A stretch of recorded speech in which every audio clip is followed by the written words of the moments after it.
ये कहानी उन 10,000 लोगों की है जो एक अंडरग्राउंड बंकर में पिछले 300 सालों से रह रहे हैं, जिसका नाम साइलो है, यानी एक हजारों फीट गहरा गड्ढा जिसके अंदर लोगों को मजबूरन रहना पड़ता है। करीब 300 साल पहले दुनिया में एक महायुद्ध हुआ था जिसमें पूरी दुनिया तबाह हो गई, पेड़ पौधे नष्ट हो गए और बाहर की हवा इतनी जहरीली हो गई कि बाहर जाने वाला कुछ ही सेकंड में दर्दनाक मौत मारा जाता। इस पूरे साइलो को चलाने के लिए एक विशाल जनरेटर है जो लगातार पावर देता रहता है, लेकिन 300 सालों से ये कैसे चल रहा है इसका राज किसी को नहीं पता। जो भी अपने अतीत की सच्चाई जानने की कोशिश करता है उसे जुडिशियल सजा देता है, और सजा भी ऐसी कि उसे साइलो से बाहर भेज दिया जाता है, यानी सीधे मौत के मुंह में। अब इन सब राज को जानने के लिए दो लोग अपना जी जान लगा रहे थे, जिनका नाम शेरिफ होल्स्टन और जूलियट था। होल्स्टन की वाइफ एलिसन ने मरने से पहले साइलो के कुछ खतरनाक राज जान लिए थे। उन्हीं राज को जानने के लिए होल्स्टन और जूलियट एक गुप्त रास्ते से एक जगह पहुंचते हैं जहां एक विशाल मशीन खड़ी थी जिसने कभी साइलो की खुदाई करी थी। वहां उन्हें एक स्टील वायर दिखती है जिसके आखिर में एक बैग लटकाया गया था। उसके अंदर उन्हें एक हार्ड ड्राइव मिलता है जो लगभग 140 साल पुराना था। शायद इस हार्ड ड्राइव में ही जूलियट के बॉयफ्रेंड जॉर्ज की मौत और एलिसन के साइलो के बाहर जाने का राज छिपा था। लेकिन शेरिफ होल्स्टन का ध्यान इन सब पर नहीं बल्कि साइलो की सुरक्षा पर था। उसे लगता था कि इसमें ऐसा कुछ हो सकता है जो अगर लोगों के सामने आ गया तो अंदर ही अंदर बगावत या युद्ध शुरू हो सकता है, इसलिए वह इसे नष्ट करना ही सही समझता है। लेकिन जूलियट गुस्से में चिल्ला पड़ती है कि अगर इसे खत्म कर दिया गया तो जॉर्ज के कातिलों का कभी पता नहीं चलेगा, और यह भी कि उसकी पत्नी साइलो के बाहर क्यों गई थी। वह शेरिफ होल्स्टन पर चिल्लाने लगती है कि उसे अपनी पत्नी से ज्यादा बाकी लोगों की चिंता है। कहीं ना कहीं उसकी बात सच थी और शेरिफ होल्स्टन को भी अंदर से यही महसूस होता है। आखिरकार शेरिफ होल्स्टन फैसला करता है कि वह जॉर्ज के केस की जांच जारी रखेगा और हार्ड ड्राइव में जो भी मिलेगा वह जूलियट को बताएगा। लेकिन इसके बाद वह खुद भी बिना कुछ कहे बाहर चला जाता है और बाकी लोगों की तरह साइलो के बाहर उसकी भी मौत हो जाती है। दूसरी तरफ जूलियट भी अपने सारे राज होल्स्टन को नहीं बताती, क्योंकि उसके पास कुछ ऐसे खतरनाक सच थे जिन्हें जानने भर से जुडिशियल के लोग उसे साइलो से बाहर भेज सकते थे। इधर शेरिफ होल्स्टन की मौत के बाद नए शेरिफ के पद के लिए उम्मीदवारों की सूची जारी हो जाती है। डिप्टी मार्नेस ये सूची लेकर मेयर रूथ के पास पहुंचता है। सूची में 4 नाम थे और सभी जुडिशियल से जुड़े हुए थे। जुडिशियल कुछ अमीर लोगों का सिस्टम था जो पूरे साइलो को 300 सालों से कंट्रोल कर रहा है। मार्नेस को अफसोस था कि अगर होल्स्टन ने पहले ही अपना वारिस चुन लिया होता तो यह स्थिति नहीं आती। फिर वह बताता है कि होल्स्टन ने दरअसल एक लेटर के जरिए अपना उत्तराधिकारी चुन लिया था जिसका नाम जूलियट निकल्स है, जो डीप डाउन में एक इंजीनियर है। ये सुनकर सब चौंक जाते हैं कि एक इंजीनियर को शेरिफ क्यों बनाया जाए। फिर भी मेयर रूथ उससे मिलने का फैसला करती है। उधर जूलियट सच्चाई की तलाश में फिर उसी सीक्रेट जगह पर पहुंचती है जहां वह और जॉर्ज मिला करते थे। उसे याद आता है कि जॉर्ज ने उसे बताया था कि साइलो के सबसे नीचे एक हिडन डोर है और वहां तक पहुंचने के लिए उसने रोप्स का इंतजाम किया था। हालांकि जूलियट को पानी से बहुत डर लगता था, इसलिए वह पहले कभी नीचे नहीं गई, लेकिन अब सच जानने के लिए वह अपना डर किनारे रखकर नीचे उतरने का फैसला करती है। वह रोप्स के सहारे नीचे जाती है, लेकिन वहां उसे कोई दरवाजा नहीं मिलता। उसकी आखिरी उम्मीद भी टूट जाती है। इस सच को सहन न कर पाने की वजह से वह रात भर शराब पीती रहती है। अगली सुबह मेयर रूथ और डिप्टी मार्नेस जज मीडोज से मिलने जाते हैं, क्योंकि नए शेरिफ का चुनाव उसी के हाथ में था। इस दौरान वे आईटी हेड बर्नार्ड हॉलैंड से भी सलाह लेते हैं। जैसे ही जूलियट निकल्स का नाम सामने आता है, बर्नार्ड गुस्से में आ जाता है और उसे चोर बताता है। वो कहता है कि कुछ महीने पहले जूलियट ने सर्वर के लिए इस्तेमाल होने वाले हीट टेप के बॉक्स चुराए थे। हालांकि ये कभी साबित नहीं हुआ। मेयर रूथ साफ तौर पर नहीं चाहती कि जुडिशियल अपना कोई आदमी उन पर थोपे, इसलिए वह खुद जूलियट को परखना चाहती है। इसके बाद वे दोनों डीप डाउन की ओर निकल पड़ते हैं, जो एक दिन का लंबा सफर था। रास्ते में मेयर लोगों से मिलती जुलती रहती है, वहीं दूसरी तरफ जूलियट शराब के नशे में धुत होकर देर तक सोती रहती है। इधर साइलो के जनरेटर में खराबी आ चुकी थी। वहां पहुंचते ही जूलियट ने अपने जूनियर साथी कूपर को गुस्से में पंच मार दिया, जबकि वह उसकी गैर मौजूदगी में रोटर ठीक करने की कोशिश कर रहा था। किसी तरह रोटर को टेम्पोरेरीली संभालने के बाद उसे नॉक्स को जवाब देना पड़ा, जो मैकेनिकल डिपार्टमेंट का हेड था। नॉक्स ने उसे डांटते हुए काम से हटा दिया और कहा कि जब नशा उतर जाए तब वापस आना। थोड़ी देर बाद जूलियट फ्रेश होकर मार्था के पास पहुंचती है। जूलियट काफी परेशान थी क्योंकि जॉर्ज ने उसके लिए इतने सुराग छोड़े थे, फिर भी वह कुछ पता नहीं लगा पाई। मार्था समझ जाती है कि उसी फ्रस्ट्रेशन में उसने कूपर पर गुस्सा निकाला। ये सुनकर जूलियट भड़क उठती है और कहती है कि मार्था सालों से बैठकर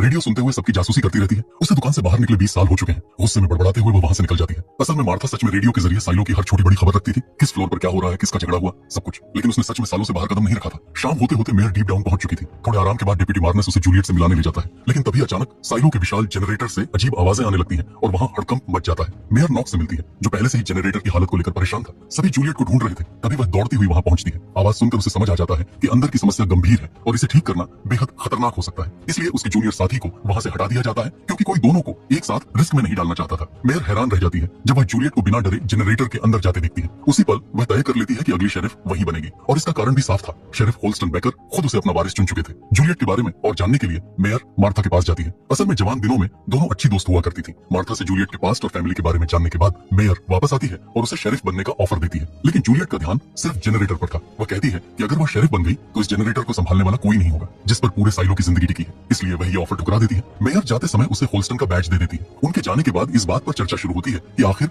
होल्स्टन उसे शेरिफ क्यों बनाना चाहता था। तभी डेप्यूटी हैंक की नजर बैज के पीछे लिखे शब्द पर पड़ती है जिस पर ट्रूथ लिखा था।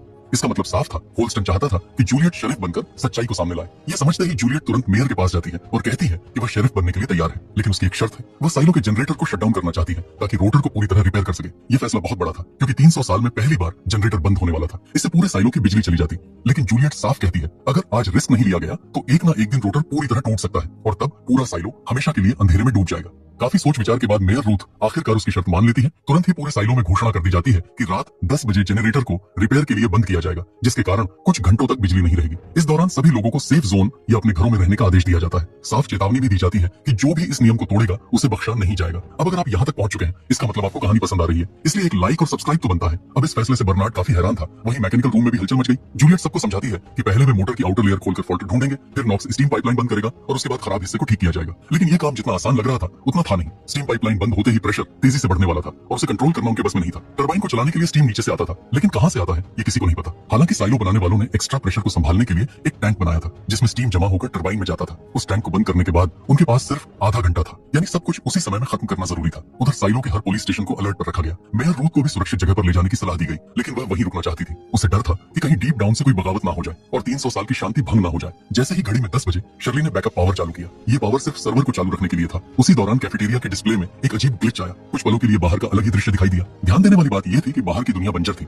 वहाँ एक भी पेड़ पौधे नहीं थे और उस समय रात के 10 बजे थे। उस वक्त बाहर ऐसा दृश्य होना संभव नहीं था। यही एक बड़ा सवाल खड़ा होता है, क्या जो दुनिया शेरिफ होल्स्टन ने देखी थी वह भी झूठ थी? इधर जनरेटर का आउटर कवर हटाने के बाद फॉल्ट सामने आ चुका था। स्टीम और मोटर बंद होते ही जूलियट और कूपर ऊपर चढ़े और तुरंत उस खराब रोटर ब्लेड को निकाल लिया। जूलियट उसे रिपेयर के लिए नीचे भेज देती, लेकिन तभी एक भारी रोटर ब्लेड कूपर के हाथ से फिसलकर नीचे गिर जाता है। हालांकि किसी को चोट नहीं लगती, लेकिन हर गुजरते सेकंड के साथ स्टीम प्रेशर बढ़ता जा रहा था। बिजली जाने की वजह से लोग घबराए हुए थे। इसी बीच हमें जुडिशियल के मेंबर रॉबर्ट सिम्स के घर का भी हाल देखने को मिलता है। वहाँ भी अंधेरा और डर का माहौल था। दूसरी तरफ डिप्यूटी मार्नेस चुपचाप बैठकर मेयर रूथ की स्केच बना रहा था। जैसे ही मेयर सामने आती है वह उसे छिपा देता है। इससे साफ था कि वह मन ही मन उन्हें पसंद करता था। मेयर भी डीप डाउन इसी बहाने आई थी ताकि जूलियट से मिलने के साथ साथ मार्नेस के साथ वक्त बिता सके। अब तक 20 मिनट बीत चुके थे और स्टीम टैंक उम्मीद से पहले ही फटने की कगार पर पहुंच गया था। नॉक्स तुरंत जूलियट को चेतावनी देता है कि उनके पास बहुत कम समय बचा है। टेम्परेचर रेड लाइन क्रॉस कर चुका है। ये सुनते ही जूलियट सारा काम कूपर को सौंपकर नीचे कूद जाती है। वो टैंक के अंदर जाकर उस पर पानी डालकर उसे ठंडा करने लगती है। उसकी ये ट्रिक काम करती है और टेम्परेचर कुछ समय के लिए कम हो जाता है, लेकिन खतरा अब भी टला नहीं था। कुछ ही देर बाद टेम्परेचर फिर से रेड लाइन पार कर जाता है। जिस टैंक में खड़ी होकर जूलियट पानी डाल रही थी उसका पानी पहले से ही उबलता हुआ था और टैंक भी भरने के करीब था। इसके बावजूद वह आखिरी पल तक डटी रहती है। उधर रोटर ब्लेड की मरम्मत पूरी हो चुकी थी, अब बस उसे सही तरीके से फिट करना बाकी था। कूपर ने जैसे तैसे ब्लेड को ऊपर खींचा और टैंक फटने से ठीक पहले उसे अपनी जगह पर लगा दिया। इसी बीच जूलियट भी किसी तरह मौत के मुंह से बाहर निकल आई। अगले ही पल स्टीम वाल्व खोल दिया गया और जैसे ही मोटर दोबारा चालू हुई उसकी स्मूथ आवाज सुनकर सबके चेहरे खिल उठे। और इसी तरह जूलियट और उसकी टीम ने न सिर्फ जनरेटर को ठीक किया बल्कि उसके साथ साथ उन 10,000 लोगों की जिंदगी और उन्हें अंधेरे से भी बचाया। अगली सुबह जूलियट के जीवन का एक नया चैप्टर शुरू होने वाला था। शेरिफ बनने से पहले वह मार्था से मिलने गई और अपने साथ एक अजीब सा डिवाइस भी लाई जिसे मार्था ने पहले कभी नहीं देखा था। बचपन से अब तक मार्था ने उसके लिए जो कुछ भी किया था उसके लिए जूलियट ने उसे दिल से धन्यवाद कहा और नई जिम्मेदारी संभालने के लिए निकल पड़ी। दूसरी तरफ बर्नार्ड इस फैसले से बिल्कुल खुश नहीं था। जनरेटर बंद करना और एक सस्पेक्टेड चोर को शेरिफ बनाना उसे बिल्कुल मंजूर नहीं था, लेकिन उसके पास विरोध करने के अलावा कोई विकल्प नहीं था क्योंकि सारी पावर मेयर के हाथ में थी। जूलियट के शेरिफ बनने की फॉर्मेलिटीज पूरी ही हुई थी कि तभी मेयर रूथ को अचानक तकलीफ होने लगी। डिप्यूटी मार्नेस ने पूछा तो उन्होंने बहाना बनाकर बाथरूम जाने की बात कही, लेकिन अंदर जाते ही वह गिर पड़ी। आवाज सुनकर मार्नेस ने दरवाजा तोड़ा और देखा कि मेयर तड़प रही थी। उसने मदद के लिए पुकारा, लेकिन तब तक बहुत देर हो चुकी थी। मेयर को बचाया नहीं जा सका। सुबह तक बर्नार्ड को भी इस घटना की खबर मिल गई। मार्नेस गहरे सदमे में था और उसे शक था कि किसी ने मेयर के पानी में जहर मिलाया था। हालात को देखते हुए बर्नार्ड ने जूलियट को शेरिफ बना दिया क्योंकि नए चुनाव तक साइलो के कानून द पैक्ट के अनुसार वही अब साथी मेयर था। जब जूलियट शेरिफ ऑफिस की तरफ बढ़ रही थी तो रास्ते में उसे अपने बचपन की यादें सताने लगी। यही कहीं उसका घर हुआ करता था, एक खुशहाल परिवार जो एक हादसे के बाद बिखर गया। उसके भाई के साथ साथ उसकी माँ की भी मौत हो गई थी और उस समय जूलियट सिर्फ 13 साल की थी। उसके पिता एक डॉक्टर थे, लेकिन वह उसका ठीक से ख्याल नहीं रख पाते थे। एक दिन जब जूलियट भूख से परेशान होकर खाना बना रही थी तो चेयर ठीक करते करते ध्यान भटक गया। जब उसके पिता लौटे तो तवा इतना गर्म था कि उनका हाथ जल गया। गुस्से में उन्होंने जूलियट को डांट दिया कि बेकार काम छोड़कर जरूरी चीजों पर ध्यान दो। जूलियट को लगता था कि उसकी माँ की मौत के लिए उसके पिता भी जिम्मेदार है। हालांकि पिता भी परेशान थे, लेकिन उनके पास कोई और रास्ता नहीं था। अपने दुख को भूलने के लिए जूलियट खुद को हमेशा काम में व्यस्त रखने लगी। आखिरकार वह घर छोड़कर डीप डाउन भाग गई, जहाँ उसकी मुलाकात मार्था से हुई। उसने झूठ कहा कि उसके पिता ने उसे काम करने भेजा है और उसने उसके पिता का झूठा लेटर भी दिखाया। मार्था को यकीन नहीं हुआ कि एक डॉक्टर की नाजुक बेटी वहाँ काम कर पाएगी, इसलिए वह उसे वापस भेजना चाहती थी। लेकिन जूलियट अड़ गई कि वह वापस नहीं जाएगी। आखिर में मार्था ने उसे अपने पास रख लिया। वहीं उसकी मुलाकात पहली बार शर्ली से हुई। वहाँ वे लोग ऊपर से फेंके गए सामान को इकट्ठा करके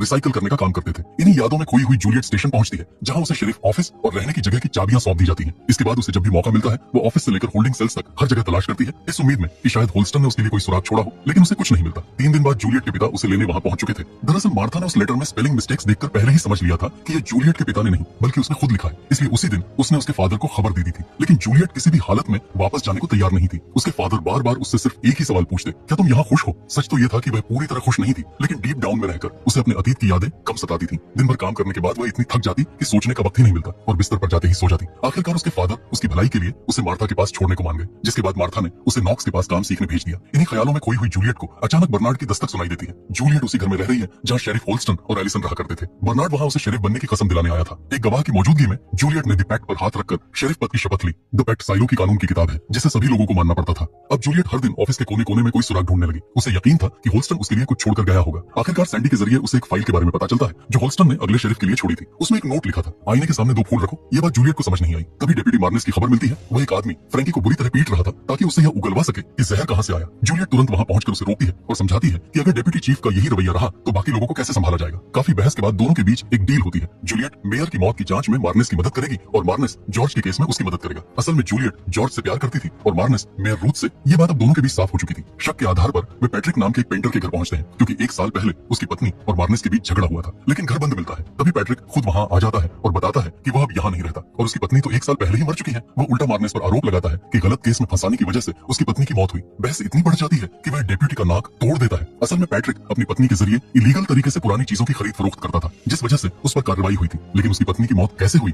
ये बात कहीं दर्ज नहीं थी। ये सब चर्चा करने के बाद जूलियट वापस घर लौट जाती है। उसके जाने के थोड़ी देर बाद रॉबर्ट सिम्स मार्नेस के घर आता है। वह जूलियट को हटाकर पॉल बिलिंग्स को शेरिफ बनवाना चाहता था और जज मेडोज भी इस फैसले के पक्ष में थी। शुरुआत में मार्नेस भी यही चाहता था कि पॉल शेरिफ बने, लेकिन अब उसका नजरिया बदल चुका था। अब उसे लगता है कि जूलियट ही इस पद के लिए सही है। सिम्स मार्नेस से उसकी चोट के बारे में पूछता है तो वह बात को घूमते हुए कहता है कि एक पेंटर ने अपनी पत्नी की याद में उसके चेहरे पर यह निशान बना दिया। रॉबर्ट के जाने के बाद मार्नेस मेयर की यादों में खोए बैठे थे। उन्हें अंदाजा भी नहीं था कि ये उनका आखिरी दिन है। उनकी गैर मौजूदगी में एक किलर घर में घुस चुका था। मार्नेस ने पूरी कोशिश की उसका सामना करने की। दोनों के बीच काफी देर तक संघर्ष चला, लेकिन आखिरकार मार्नेस हार गए। दूसरी तरफ जूलियट घर पहुंचती है और नोटिस करती है कि उसके एग्जॉस्ट फैन से रोज अजीब आवाज आती है। जब वह उसे खोलती है तो वहां स्टील वायर से बंधा एक बैग छुपा मिलता है जिसमें जॉर्ज की रिपोर्ट फाइल्स का पूरा सच मौजूद था। इधर डिप्टी मार्नेस की मौत को कुछ घंटे भी नहीं हुए थे कि उसकी जगह पर नए डिप्टी को रख दिया गया जिसका नाम था पॉल बिलिंग्स। जब जूलियट अकेली थी उसने मार्नेस का पॉकेट चेक किया जहां उसे एक लिस्ट मिला। लिस्ट में उन सभी के नाम और एड्रेस थे जिनसे मार्नेस का कभी झगड़ा हुआ था। मार्नेस के पानी बोतल में जहर किसने मिलाया जिसे पी के मेयर की मौत हो गई? मार्नेस इसका पता लगाने जा रहे थे। अब सवाल यह था कि क्यों जुडिशियल अतीत के राज जानने वालों को मौत के घाट उतार रही है? क्या है बाहर की सच्चाई? क्या जूलियट इस सभी राज से पर्दा उठा पाएगी? अगर पार्ट 3 के लिए 100 लोग भी कमेंट करते हैं तो मैं पार्ट 3 जरूर लाऊंगा। जानने के लिए लाइक और सब्सक्राइब जरूर करें। अब मिलते हैं अगले एपिसोड में।